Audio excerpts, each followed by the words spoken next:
Greetings out there in YouTube land, Twitter land, and everywhere else on the glorious interwebs. It is I, Ginger, here with another episode of Fighting the Void. And off to my right, you might recognize a familiar face. That would be my little eye sister Krystle, who has graciously decided to come back for. We're just gonna have a friendly discussion about everyone's favorite brooding, arguably OP in many respects, superhero. Yeah. Albany Rose was going to be on to talk about her abortion story, but she had kind of an emergency come up.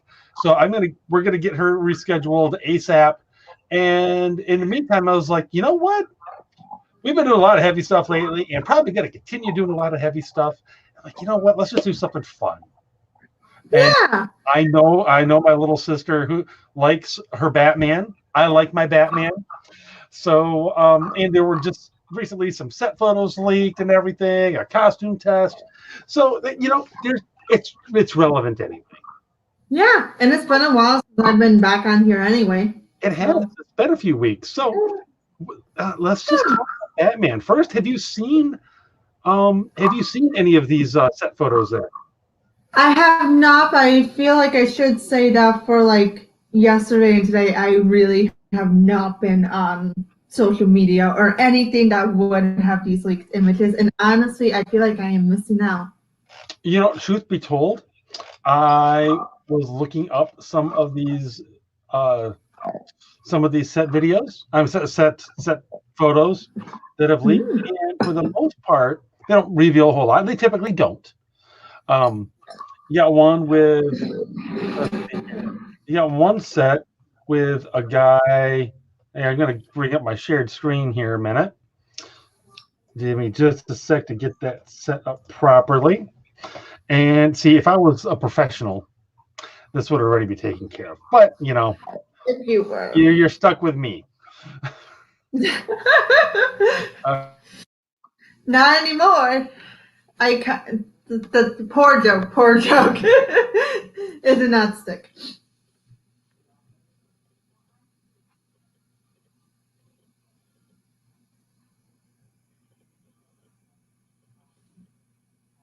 And I think we lost Ginger. So, yay! So, I don't know about these leaked photos, so this is just adding to the suspense and anticipation of actually seeing the live photos. At least I'm hoping so, and hopefully he will return. But till he returns, what's everyone's favorite thing about Batman, if there even is a favorite thing about Batman? Okay, who here actually likes and who here hates Batman? And if you hate Batman, you're wrong, but we'll accept your opinion anyway. It's freedom.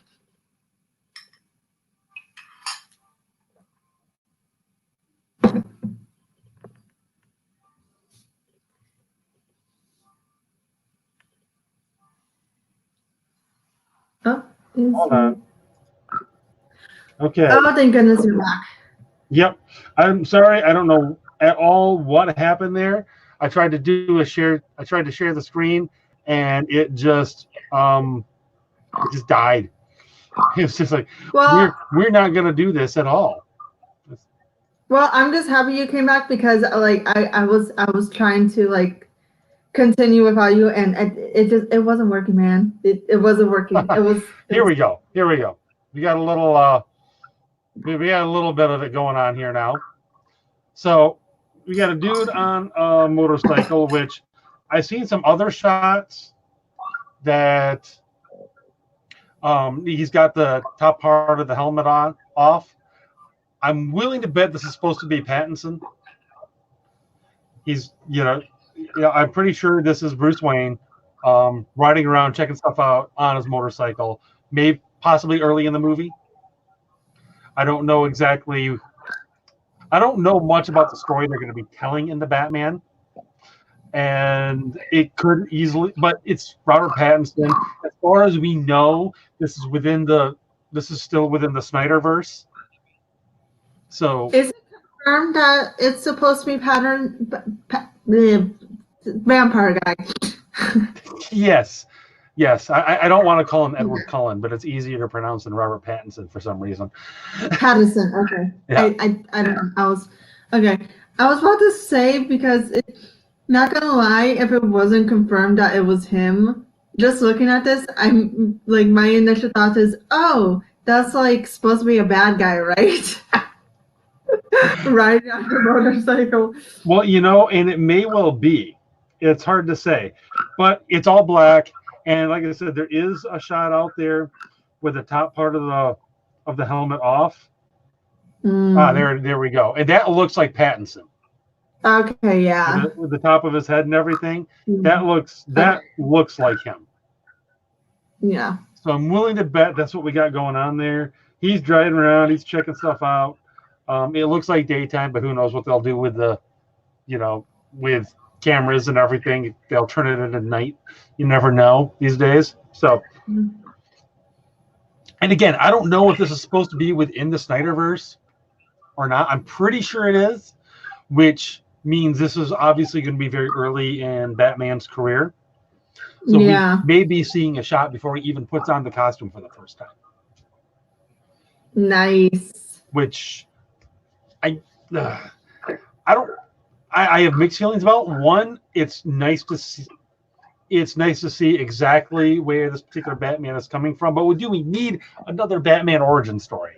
It's kind of like the Spider-Man problem, where it's just how many origin stories of Spider-Man do we need to see every time they reboot it? See, I'm the oddball in all this, in that I don't like Spider-Man. Kind of beats it to death, don't get me wrong, but for the most part I like origin stories. But then again, I could be biased because I would one day love to do like a Batman series of like watching Batman's early days. But so I could be biased, but even then I don't spend like that much.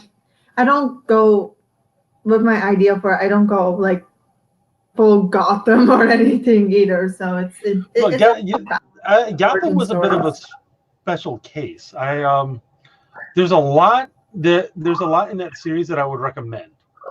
But let's come back to that. Let's come back to Gotham after we talk some more about the recent releases, because after we're done talking about these, we're going to go talk about some of our favorite versions of Batman. So hold those thoughts. Yeah, I was about to say, because I have a lot of thoughts on that, but there are a lot of thoughts, some good, some bad, and I think mine are all bad, but okay.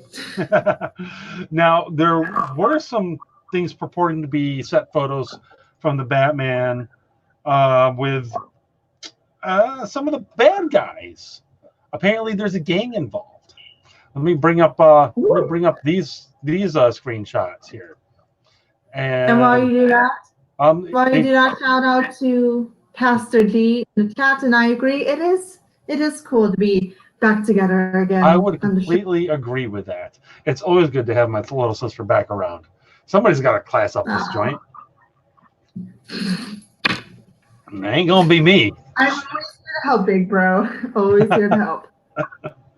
Now, right away, I saw this game being compared to like the Purge, which I kind of agree. It looks Purge-ish or Lords of Salem-ish. Well, I kind of have two thoughts on it, because if you look at the guy, go ahead. It's okay. It's so weird because the only guy that's like really throwing me off is the guy in the previous picture up front. Yeah, the guy with the red hood that has the cross on his forehead. Yeah, he's the only one throwing me off. But all the other guys in the gang, the design of their face paint and whatnot is very reminiscent of the gang members for Penguin in the Arkham games.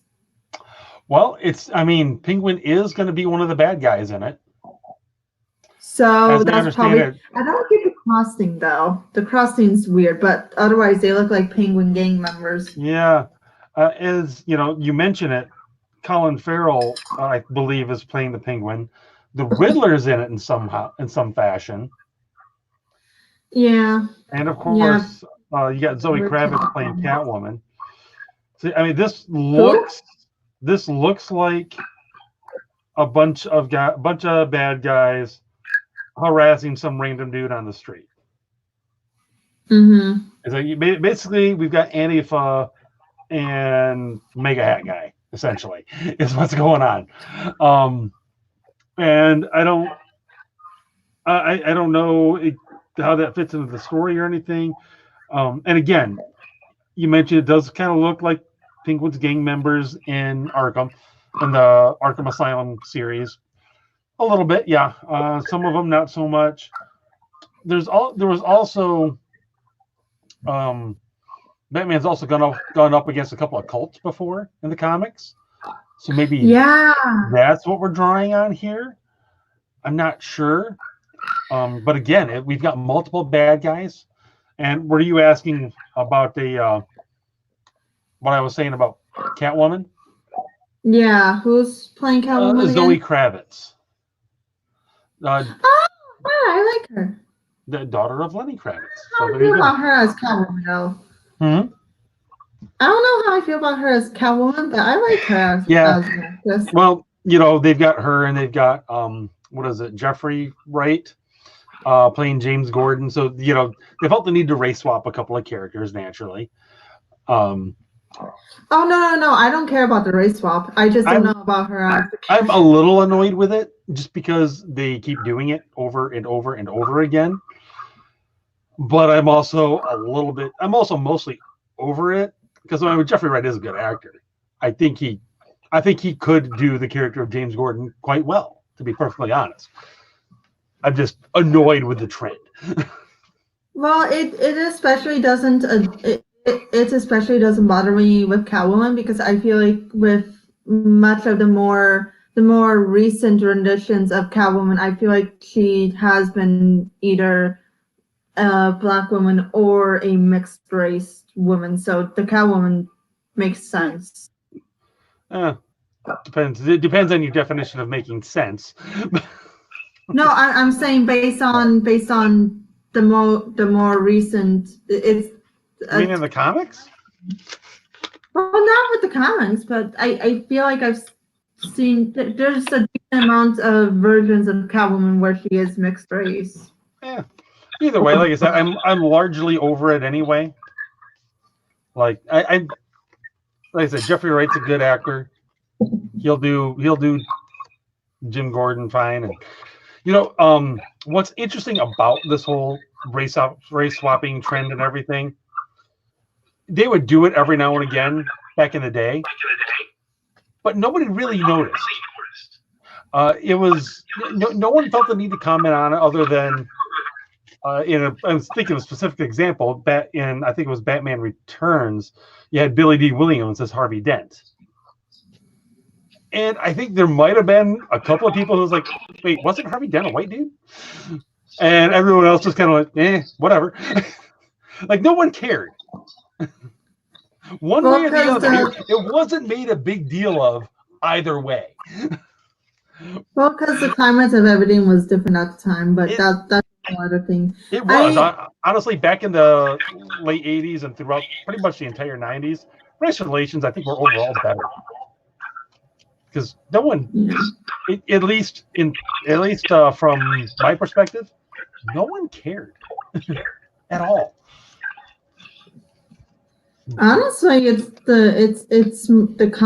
even today, I'd say the common man doesn't care, but it's the squeaky wheel the oil, but that's today. A lot of truth to that too. Just kind of like no one made a big deal of Wesley Snipes being the first significant black superhero with Blade.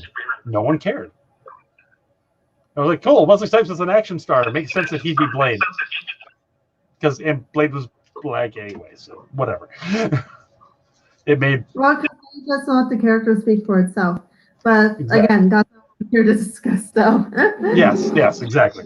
So we got another shot here. Looks like they caught up with the poor dude and are probably beating the snot out of him. Maybe they're converting him. I don't know. Who knows? No. This guy's got some interesting stuff going on with his head. I think it's just a do-rag or something. Right there. The big guy in the this big guy in the middle.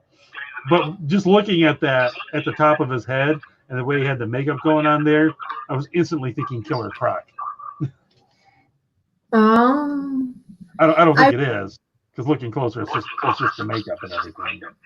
Okay, can I make a guess as to what the scene probably is gonna be? Please, yes. It's probably gonna be a scene showing Penguin's gang or whoever's gang it is, how they're terrorizing people, and then we're gonna have Patterson's Bruce Wayne witnessing this from a distance, and as Bruce Wayne outside of costume, he's gonna try to get involved and stop it. Ooh, that is a good guess there, sis, because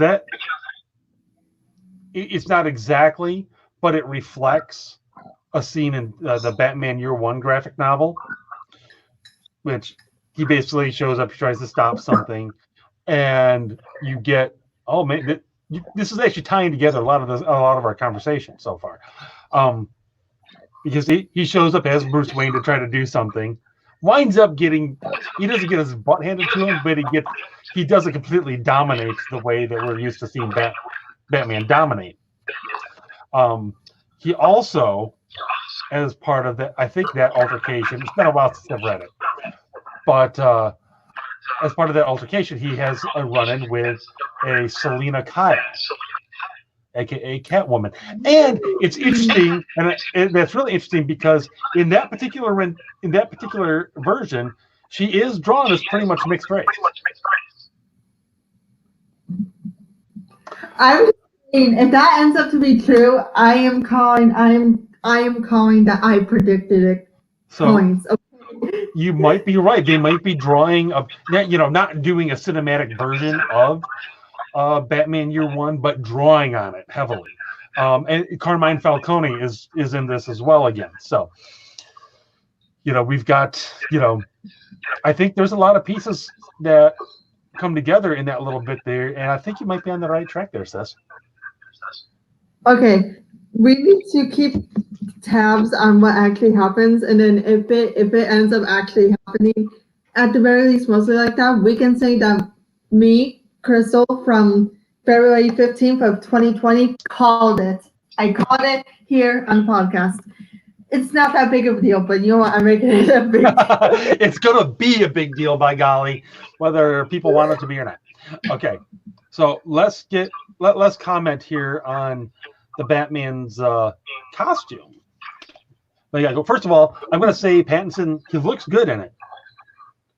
Yeah. It emphasizes the jaw really, really well, I think. Yeah. Which is a key.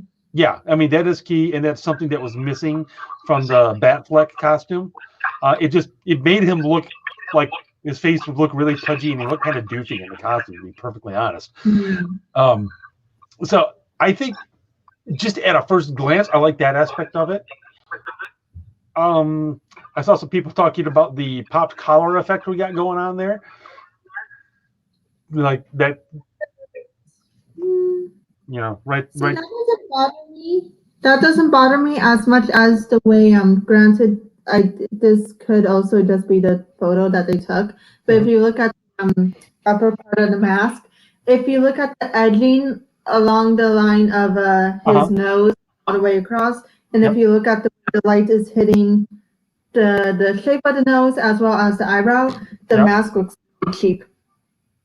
And it does a little bit. It looks. Honestly, it looks almost leathery and stitched together. I suspect that's very much on purpose. There's two. I can think of two good reasons for that.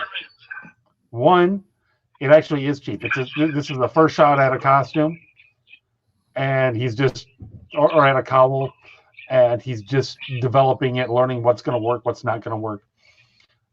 Or it's intentionally made to look that way, so it looks like more of a weak point than it is. Or, for all we know, this could be a costume test, and this isn't even. It is a costume. This is a costume test.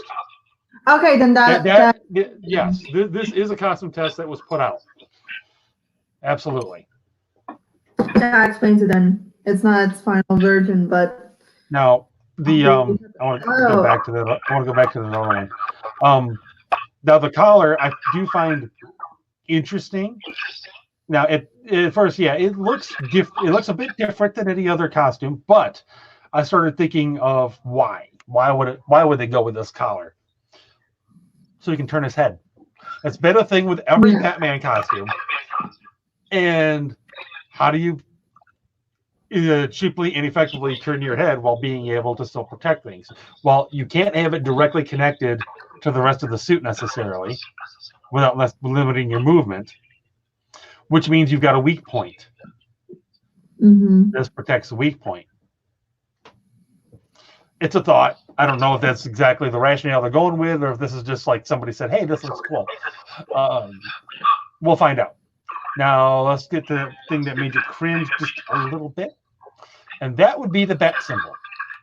Oh. Now, this is interesting.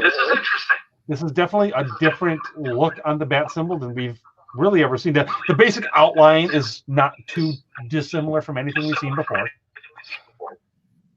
But what are your thoughts looking at it? Honestly, it's not even the bat symbol part that's making me cringe. I mean, it's definitely odd, but it's really not what's making me cringe. And again, this is a costume test, so and you can, at least to me, it looks incomplete. Like there still needs to be something to put on top of it. So I don't think that's the final version of the bat symbol for the chest piece. So that's my take on that. But it's the rest of the chest piece that is making me cringe. Okay, how come? Curious. Look how it's making it look like he has boobs, okay? Because if you look how angular. Yes. Look how angular it is. It makes it look like that area is lifted, and like what? No, there's no logical sense for it to be lifted. It makes it look like. I think some of that's just the camera angle and the shadowing we've got going on there. I don't think it would look that quite that pronounced. If you were to actually see it, but I do see what you're talking about. Now, honestly, from a practical standpoint, first of all, I'm hearing myself a lot. I'm getting all kinds of echoing. Oh. Yeah. That's okay. Weird. No, still doing it.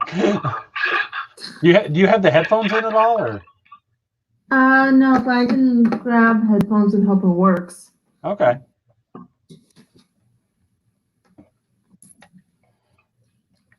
Oh, let's see here. Let me check. I'm going to check a couple of my settings too real quick. If I can get my cursor over there. There it is. Let's see here. Let's look at my audio settings. Yep, that's all. Oh, that might be part of it.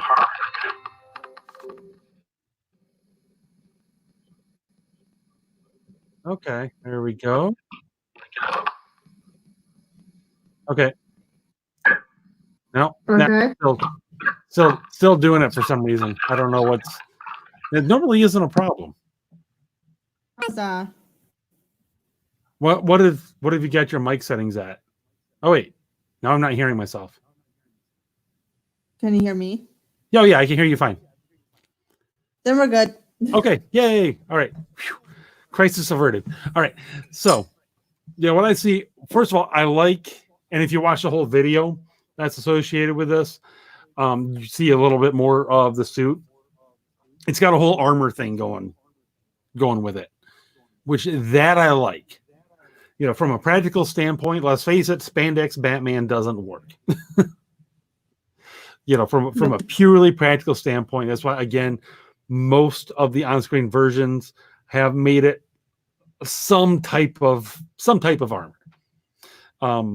Batman Begins, it wasn't too armory, but it was definitely, like I said, it was something that would stop most knives and even be even stop at least a glancing bullet. So armor makes sense for a dude who's going out there and fighting whole gangs. If we're, making it somewhat realistic. Now, one of the things that I do find interesting here is what's going on here. It definitely looks like it's some sort of device, not just a symbol. Now, one theory I've heard is that it's actually made from the gun that killed his parents. And I can kind of sort of see it a little bit, like maybe. Yeah. I don't completely buy it, but I have it's not a bad theory. I have a lot of holes to poke in that theory, but it's a creative theory. Yeah, exactly. I mean, there's a lot of reasons to think that theory is completely off, just looking at it. But I kind of like the idea that maybe that's what's going on there. Something's definitely going on there. It's clearly not just a regular bat symbol. That is either, like the fan theory says, something like the gun that killed his parents, or it performs some sort of other function. I'll be curious. I'd only have like two main things about the whole gun theory. Yeah. And one, how did he ever get his hands on the gun that actually killed his parents, unless the person like dropped it and then ran? Two, his parents got killed with one gun, right? The way the parts look on the symbol, it looks like the parts in the symbol most look alike the handle of a gun, and they like parallel each other. So it's kind of like made from two gun handles, but then that would mean they just cut it in half. Yeah. Okay. It looks a bit more like a gun stock than it does like a pistol grip. But at the same time, it's, it would just be right on the chest. It's kind of a small stock. So I don't know what's going on there. But I'll be curious to see what the actual explanation is for what's going on with that bat symbol, assuming it makes it all the way into production, which it probably will since they're in filming. Then you got another, brooding shot, which again, it emphasizes the fact that he does at least look good in the costume. I gotta give him that. We'll see how Pattinson is as an actor. I really do not know. I've heard he's good outside of Twilight. Yeah, but I haven't seen him in anything.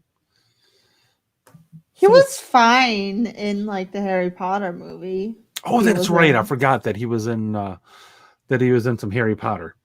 Yeah, I think he was in Goblet of Fire.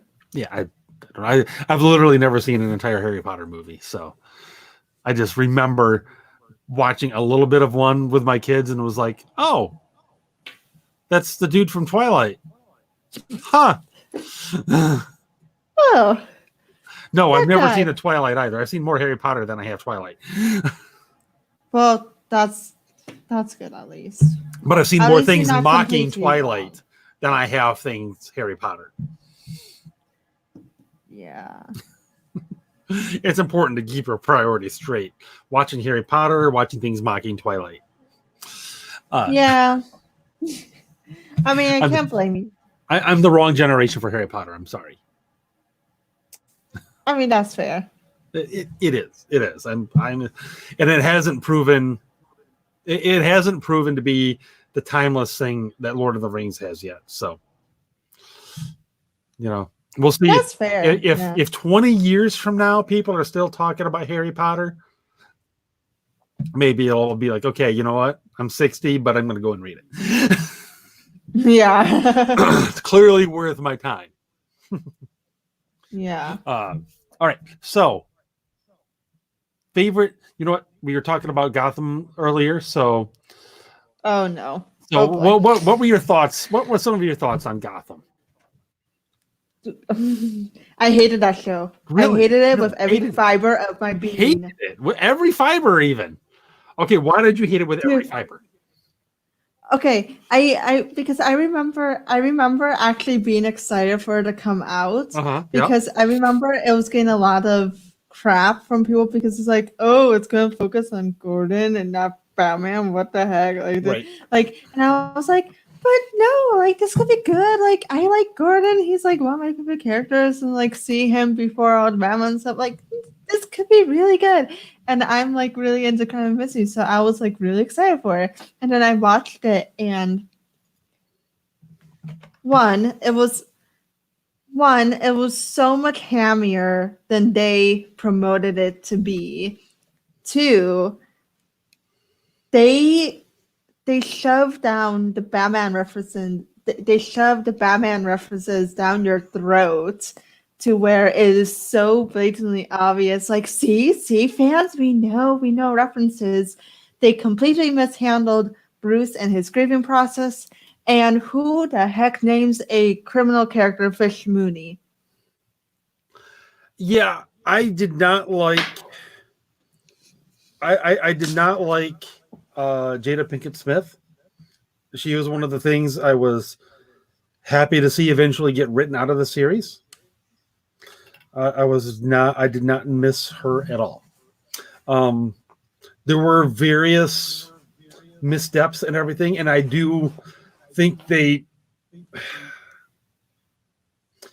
I don't know if they had a solid plan going in as far as what they were going to do, or if they did, I don't think what they were initially planning on doing worked. I think I don't think it was working because they were trying to do they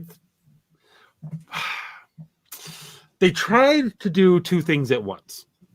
They tried to, one, have a straight up cop show, but focused in Gotham. You know, that would eventually lead up to the time of Batman. Mm-hmm. But they knew they still needed a character to focus on. That's Jim Gordon. Excuse me. But problem with that is they needed, if it's Jim Gordon, that puts it right at the beginning of the Batman story. It just does. There's no way to do that without seriously pissing off all the fans. And I'll wait. and so they were trying to do a straight up cop show with Jim Gordon as the center focus. At the same time, they were trying to tell. They were trying to go back and forth with Bruce Wayne. And the fact is, I don't think they knew what to do with the Bruce Wayne aspect of that show for a while. Go ahead. It just like they could have done what they wanted. It would like it would have been so easy for them to do what they wanted because I have no issue with them starting with the death of Bruce Wayne's parents because you can do that without focusing on Bruce Wayne, at least not as much as they thought they had to, because you could focus more on, because technically that's the case that kind of made Jim Gordon. So I can see like why starting the series off with that. So it makes sense. Just focus on Jim Gordon's journey with dealing with that case, not so much on Bruce Wayne. And if you are going to focus on Bruce Wayne, don't make him move on from grieving already in the first episode. I'm fine. But it pissed me off. They went back and forth with it. They were so inconsistent. But I honestly, I think the first season was rough, and it was rough into the second season. I would completely agree. After that, it seemed to find its legs, I think.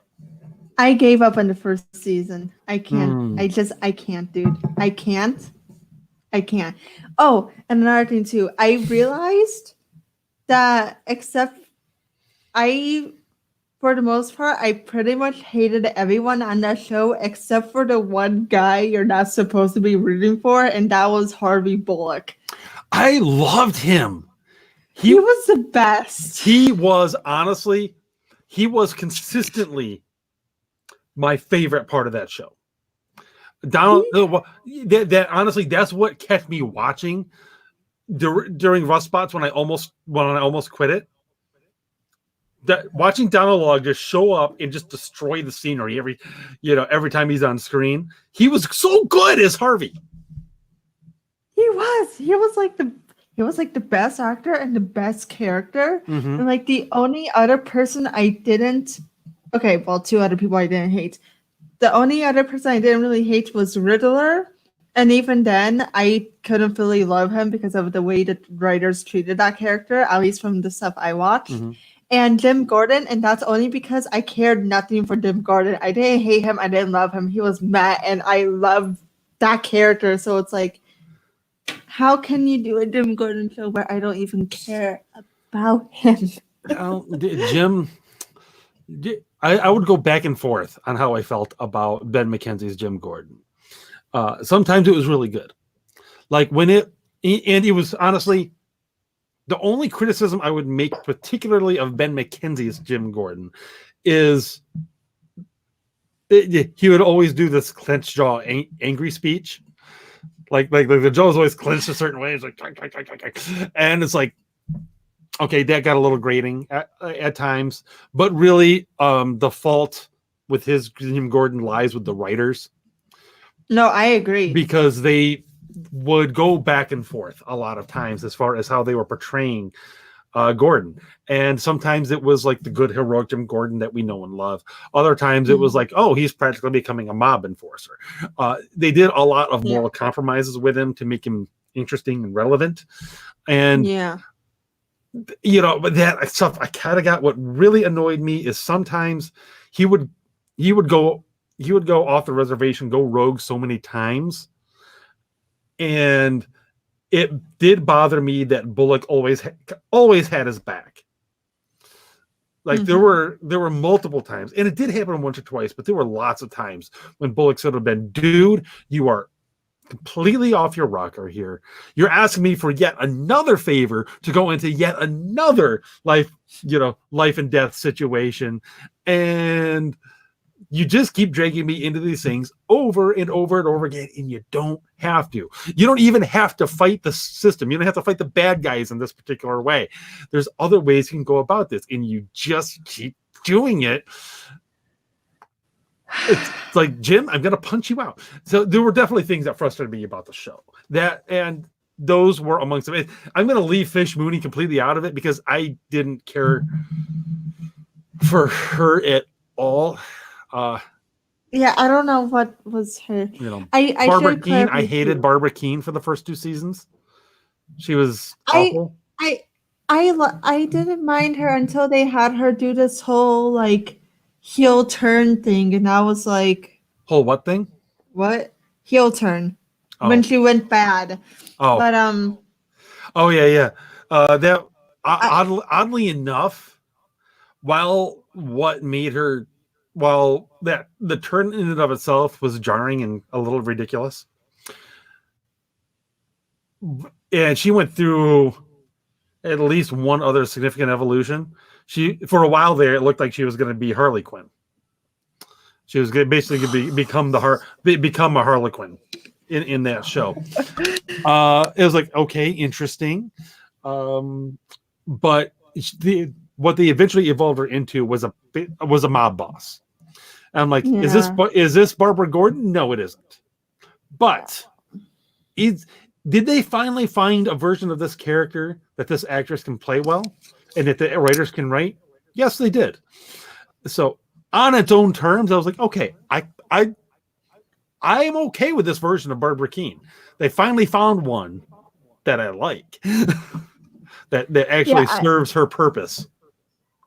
Yeah, I should clarify all the reasons why I hate the show is completely on the writers' side of things. It took them a couple of seasons to really figure out what they were doing.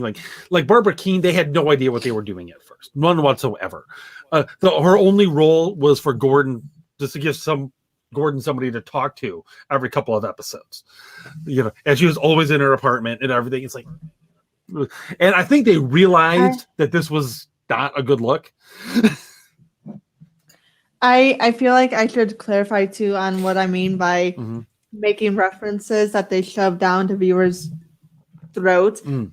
Just to show, man, fans, we see you, like we're cool, right? Like we got the. So I can name 2 specific instances. Mhm.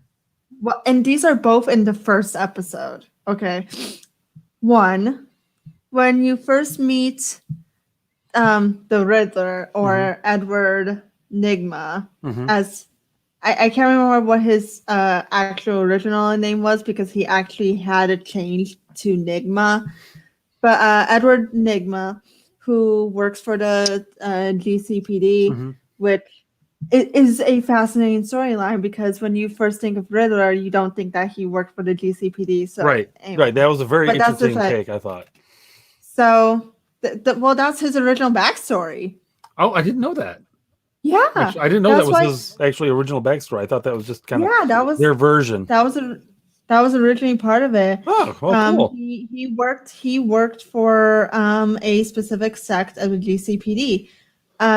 So like Huh. he worked with computers, or I think he worked in like the computers or something. Anyway, Uh-huh. point is, so you meet Edward Nigma, Mhm. and they're going through with like his backstory and whatnot, which is already cool. That especially if you're a Batman fan and you know the backstory and whatnot, that you're gonna recognize, which had me excited. But then they lost me when the very first interaction Harvey Bullock has with Edward Nigma is Edward Nigma showing up and saying, "Guess what I discovered?" And Harvey Bullock being, "Enough with the riddles, Nigma."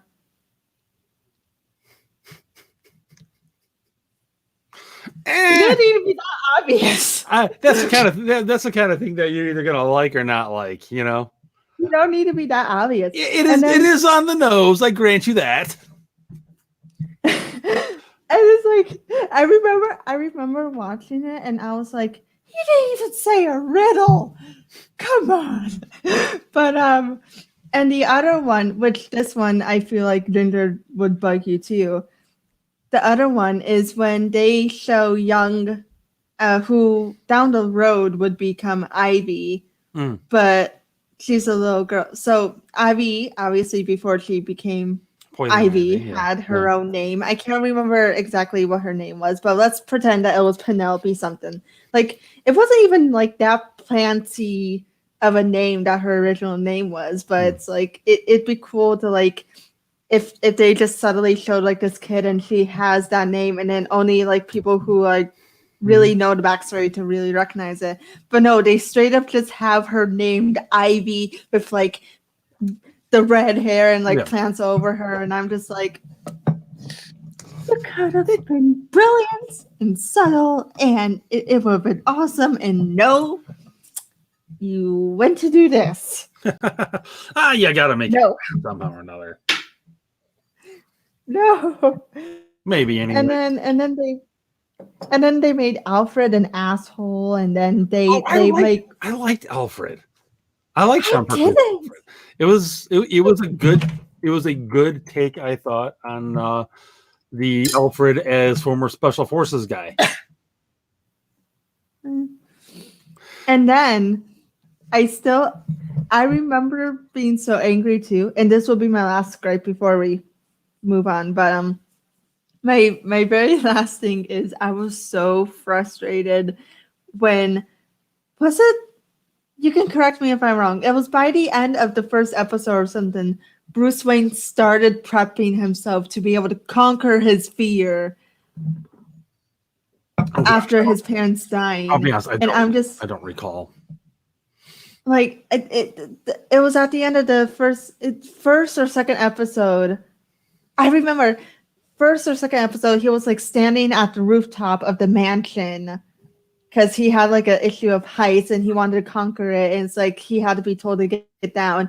And then at the end of another episode, he's like holding his hand above a candle and being like, I must conquer my feel. I must conquer this pain. And I'm just like, child, no.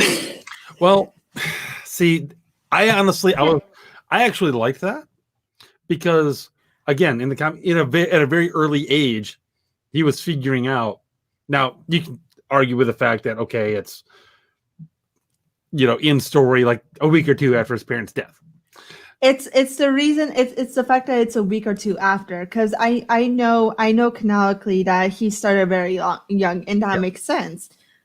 But it's the fact that it was a week or two after that made me like just rage, because it's like, guys, he's still grieved before this. Come on.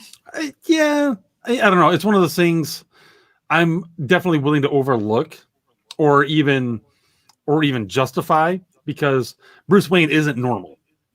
I mean, this is everything that he does in response to his parents' death is not a normal reaction.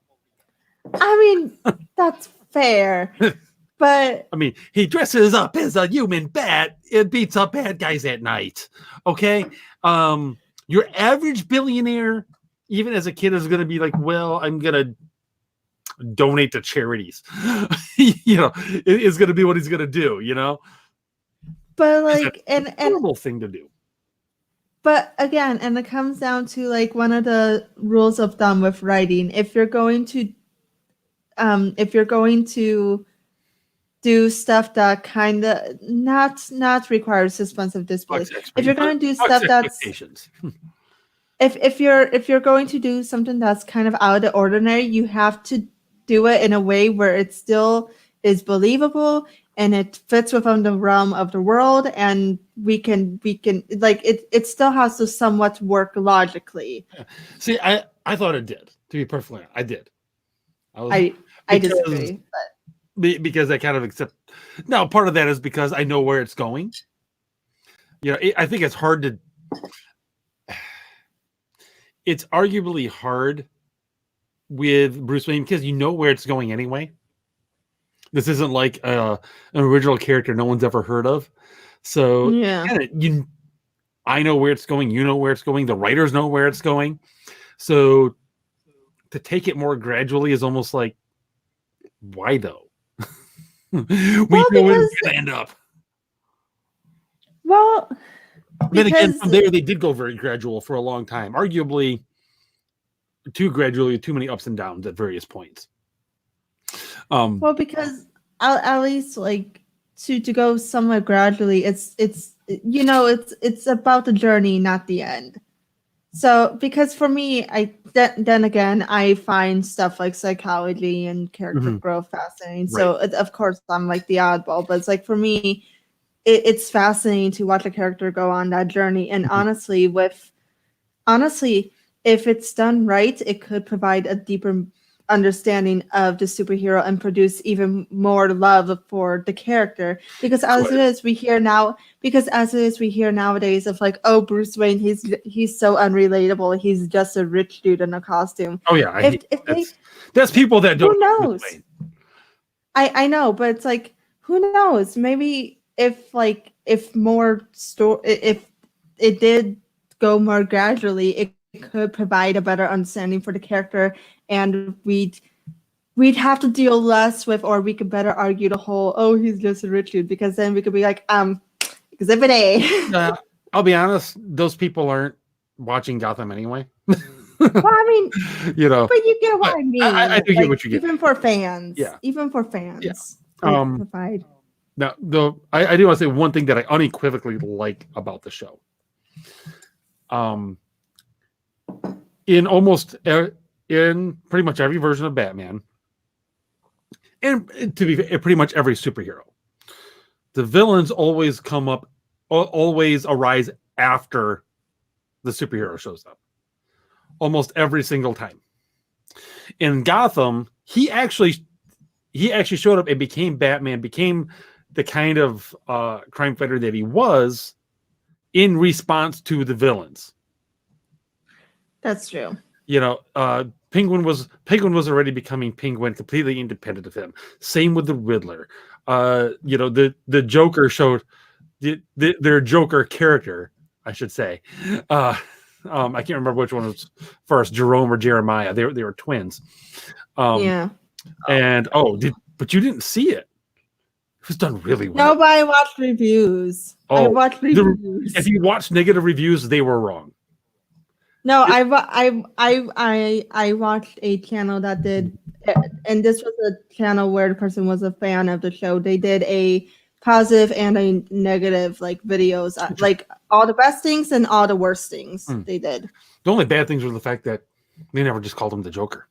I don't think they were legally allowed to. Yeah, well, yeah, WB, they said thou shalt not, which was really annoying. But anyway, he showed up and started becoming that before Bruce Wayne was anywhere near Batman. Now, they wound up interacting a lot with each other, and that affected the growth of, I think Jerome was the last one. And that affected how he wound up developing into what was clearly the Joker, but it was still not because of Bruce Wayne in any way, shape, or form. So I really liked that element of the show, that there can be no, well, all of this craziness only exists because of you, buddy. It clearly was all. He was responding to the craziness as opposed to any argument to say that it was the other way around. Yeah. And even you saw how certain things of the various villains that he encountered actually affected how he became Batman. Like he became Batman largely, he became the kind of Batman that he did when he did, largely because of his encounters with Ra's al Ghul. And they also had an Azrael encounter, which affected, which totally affected how he wound up developing his particular style, his theatricality, hiding out in the shadows and everything. Was they made it clear that was going to influence how he operated as Batman, and so I just thought that was a neat element to the show overall. And again, the fact that it shows like, no, that Batman is actually a hero fighting crazy, not a hero who inadvertently created a bunch of crazy that now he has to fight. Which would be one of my criticisms of the Arrowverse, that almost every villain he wound up fighting was a villain that he inadvertently created. Yeah. I think if we're like talking canonically outside of Gotham, I think the only like villain you could actually say like Batman created, but even then he didn't really create it. It gained a crazy person's attention, and that's like Joker. Yeah. Because Joker became fascinated, but he became fascinated with Batman. Mm-hmm. Very much so. Now, before we sign off, favorite version of Batman? Oh, I already know mine.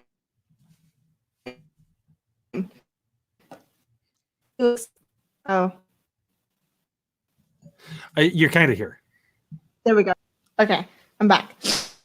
All right. And I still need to expose myself to other versions of Batman, but I'm gonna have to go with I'm gonna have to go with the one that made me such a huge Batman fan, and that's the Arkham games Batman, which is a plus because I think for the first few games he was voiced by Kevin Conroy. So he was the Arkham Batman. As far as I know, he voiced him for all of them. No, there's at least one or two that he didn't do. It's either Origins. Because I know the guy that voiced the Joker in Origins. Hamill didn't voice him in that. Didn't voice the Joker in that. I will double check, but share yours and I'll double check and see if I'm fake news. Now, I would have to say my favorite version of the Joker of Batman is actually the kind of the mid to late 90s Batman, when they treated him kind of almost like he was a commander in charge of his own private army of vigilantes. Going through like the No Man's Land and the Contagion storylines and all of that whole era, when he's the loner superhero, but he's also the one, he's got this entire army or family of allies to call upon, and that he knows exactly where they fit, exactly what they can do, and basically just sending them out on missions to go and defeat the bad guys. And seeing the sort of the Colonel Batman or Sergeant Batman, if you will, I really like that version of him. One, it tended to emphasize the fact that he wasn't doing all of this just in response to his parents anymore. This was something that he just thought needed to be done, and he was really good at doing it. Yes, he was utterly ruthless in it, and his dedication was frankly unparalleled. Everything in his life revolved around being Batman, including him being Bruce Wayne, him being the kind of Bruce Wayne that he was, revolved around him being Batman.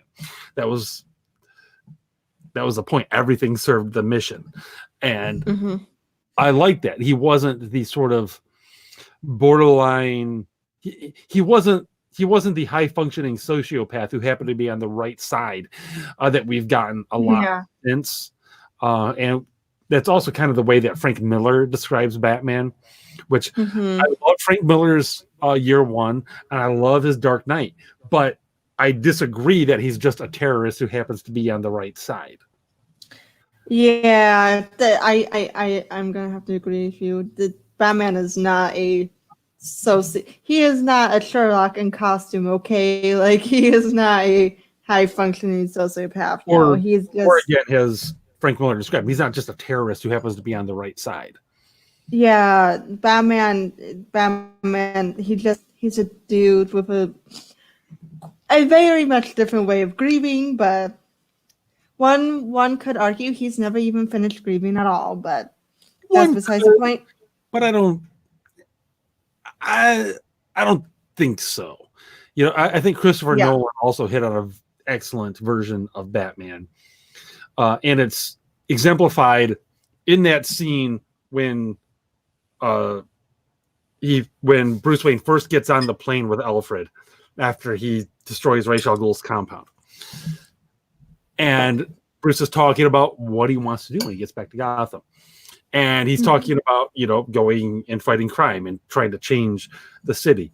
And he's like, what if, he's like, no, it has to be but if I could create a symbol, something that's bigger than any one man, because it made it clear in that it wasn't really about him.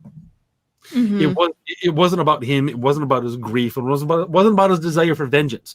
It was about his desire to improve Gotham. Yeah. And I thought that was excellent. I thought that actually got, in a lot of ways, if not to the core of what Batman was at the beginning, at the core of what he became. Yeah. So, anyway.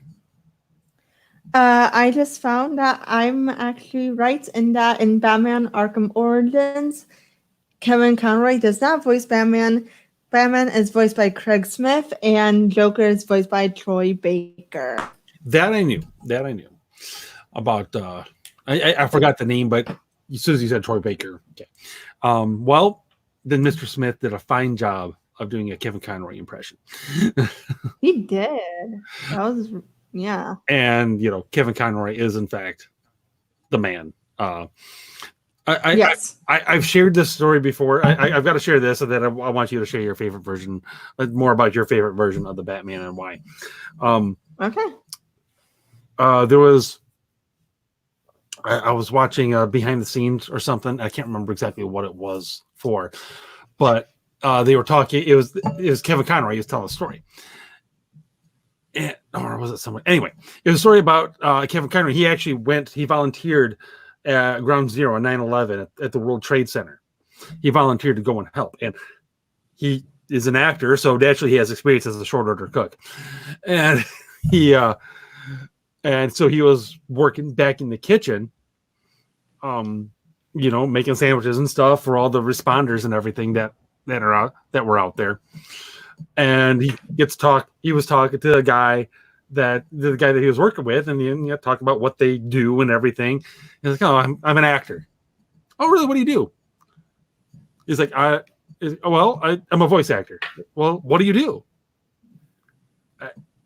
"I'm Batman." There's no way to say that humbly. There's no way to say I'm Batman, and be cool about it. And so this other guy that Conroy's working with, he's like, he runs out into the room. He's like, "Guys, you're not gonna believe who's back here, making your sandwiches and stuff."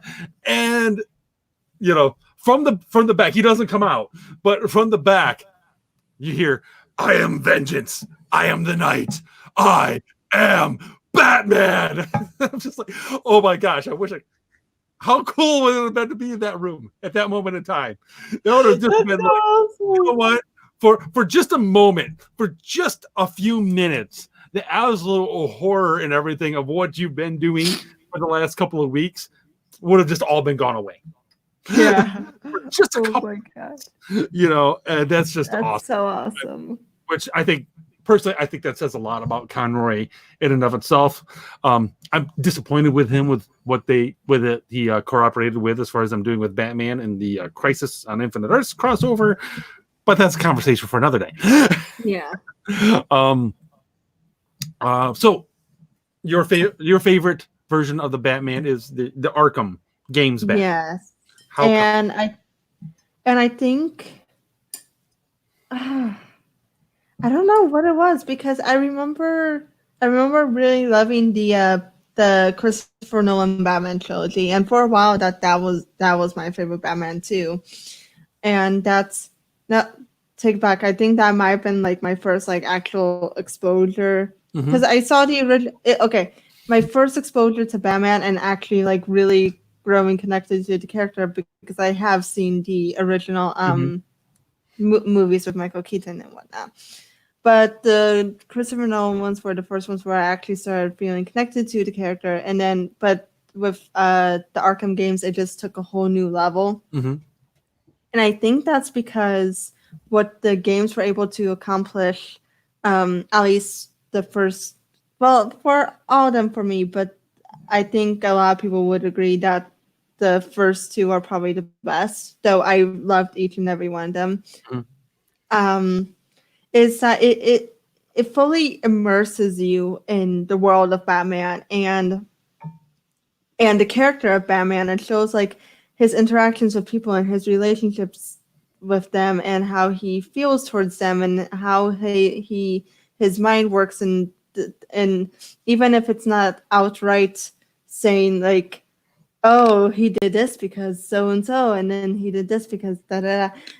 You by playing him, you get to understand the character, and I think that's something that a lot of movies haven't been able to fully capture so far. And again, this could just be because I'm a bit of a gamer, so for me, gaming can really get me immersed in the character. But for me, it just the Arkham games really captured what for me is the spirit of Batman, what Batman is to his core and his complexities. And it also showed me that the world of the Batman universe is far richer than I ever expected it to be, because that's another thing too. They included so many Easter eggs and so many tidbits of the universe that most people don't know about, and that are so like rare tidbits. Like they include like Mad Hatter in how many of the games. They include why am I forgetting how to pronounce it? You just said the name. Azrael? Yeah. Like they include him, and then they include Pigface, I think, and like they include Professor Pig. Many Professor Pig. Yep. Yes, sorry. They include Hugo Strange. They include all these things that most people don't really realize just how expansive and how big the Rogues Gallery is. It's huge. And it is it really gigantic, is. and I'm actually annoyed that they keep focusing on the Joker over and over again. Yeah. Don't get me wrong, I love the Joker. He's arguably the scariest fictional character in history. Yeah. But give it a rest, people. Yeah. Do something else. Sorry. Oh, I think one of the games actually even included that whole little cult thing that you mentioned. It's like a side quest that you have to go save someone from them because they are planning to sacrifice someone. Oh gosh, I don't remember. Well, could it have been an Arkham Knight? Because I haven't played that. It was an Arkham Knight. Oh, okay. There you go. I haven't played that one yet.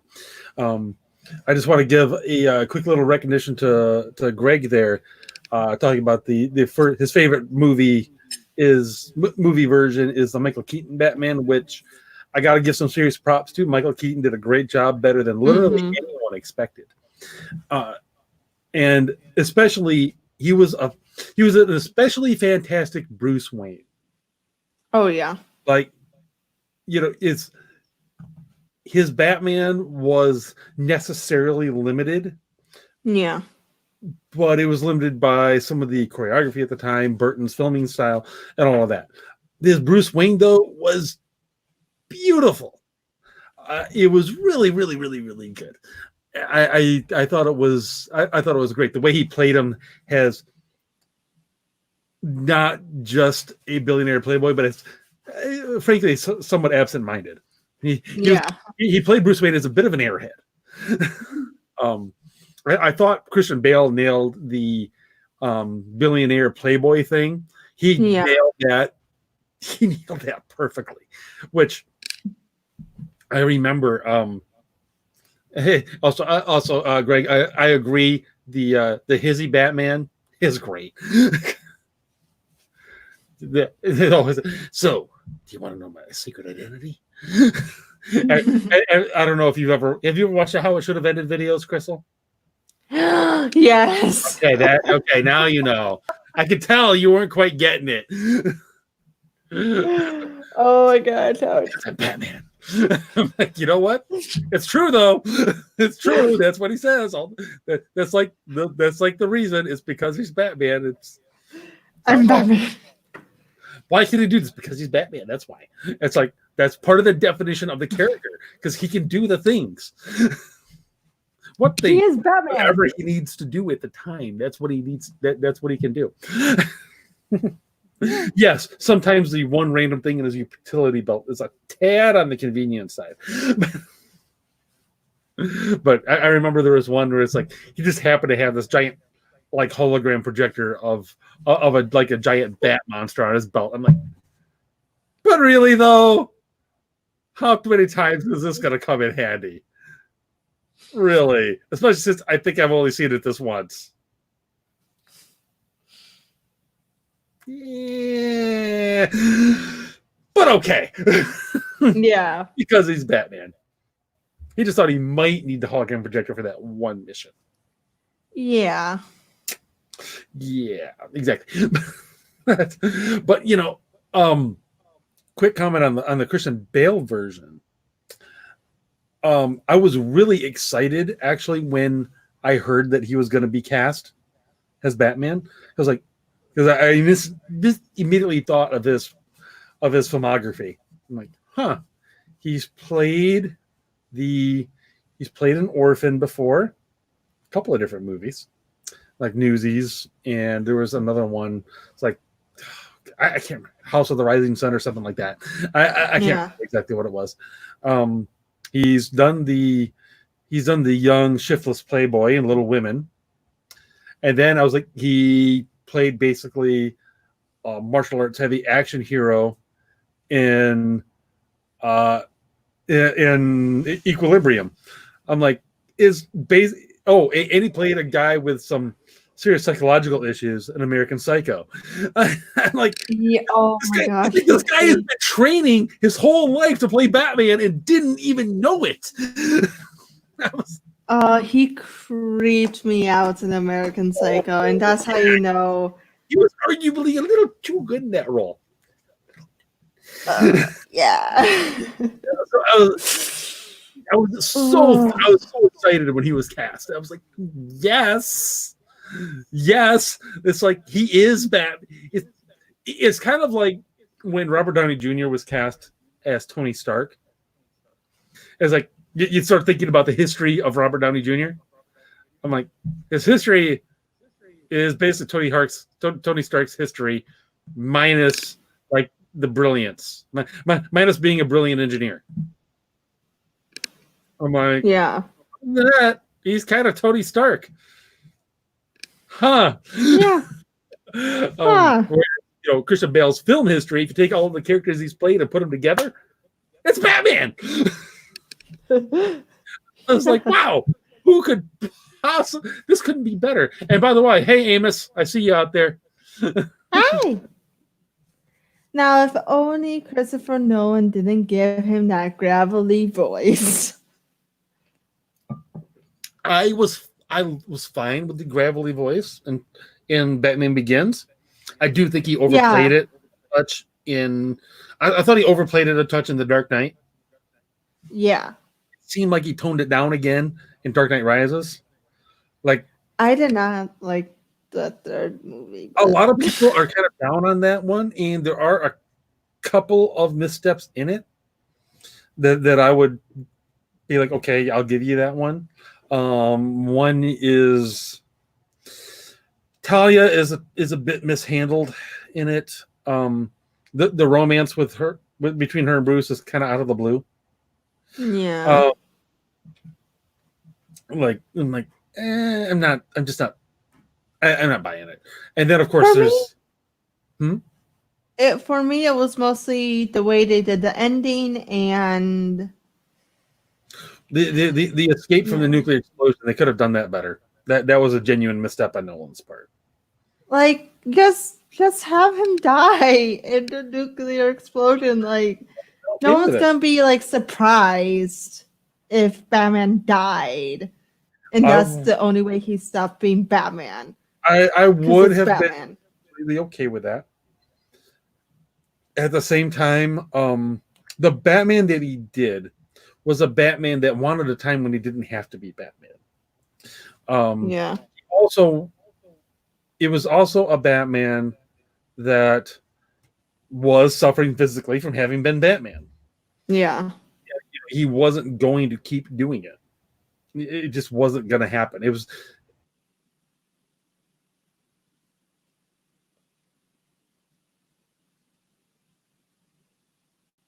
Oh no, do we lose Ginger again?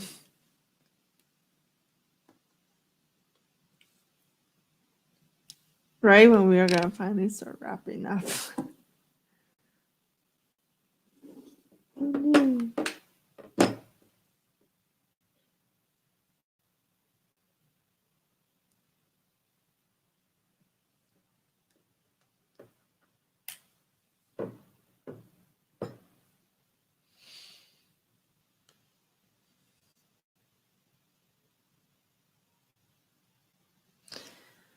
Looks like we lost him, folks.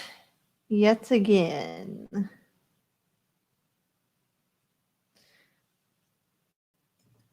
So, what did everyone think about the ending of Dark Knight? And the fact that Bruce Wayne ends up in, spoiler alert, Bruce Wayne ends up in Paris with Catwoman. And doesn't tell Alfred, because he totally would never tell Alfred. He's so perfect.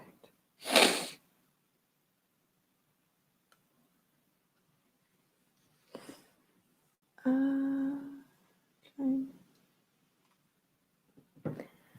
don't know. I do not believe or buy that Bruce Wayne would not tell Alfred. Sorry, my internet completely lost its freaking mind.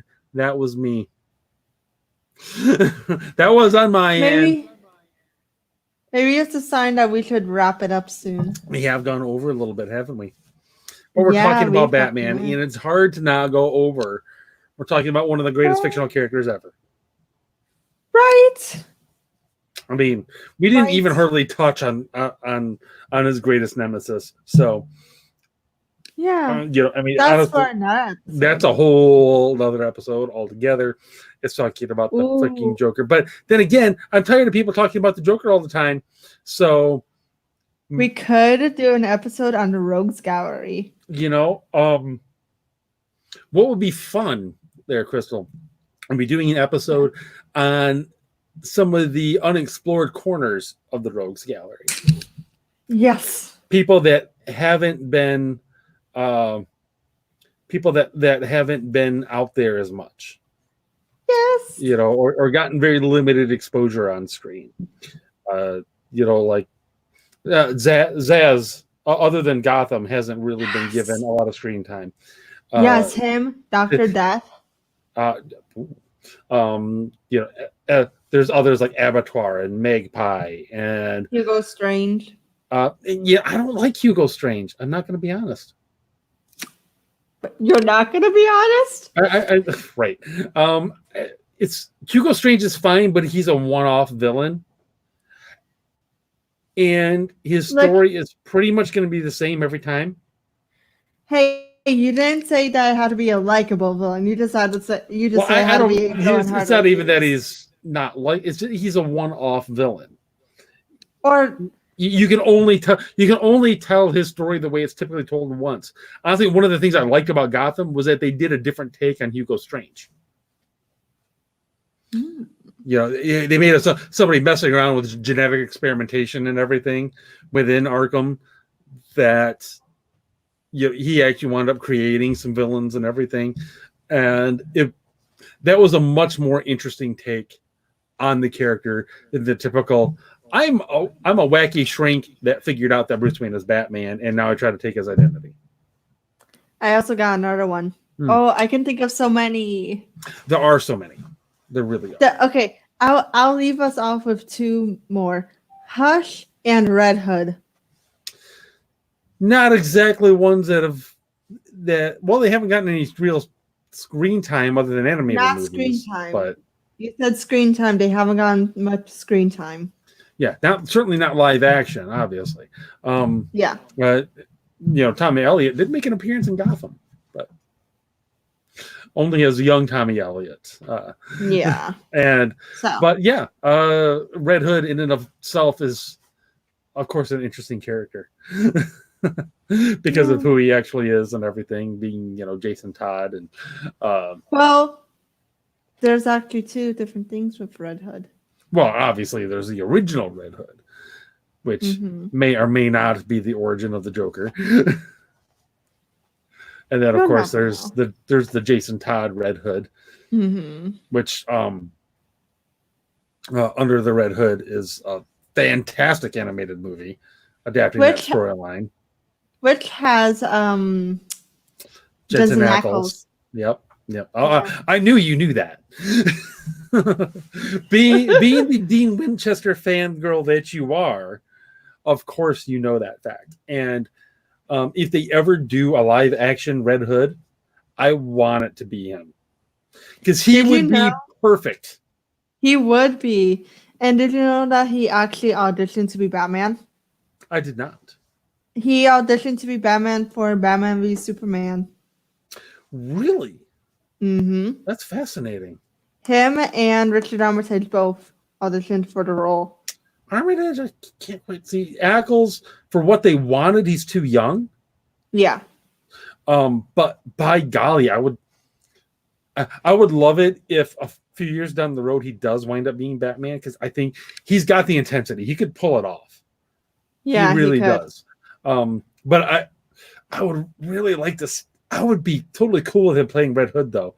Honestly, oh my gosh, we would both go crazy fanboy and fangirl over this if they eventually did a Batman movie that had Jensen Ackles as Red Hood and Jared Padalecki as Dick Grayson.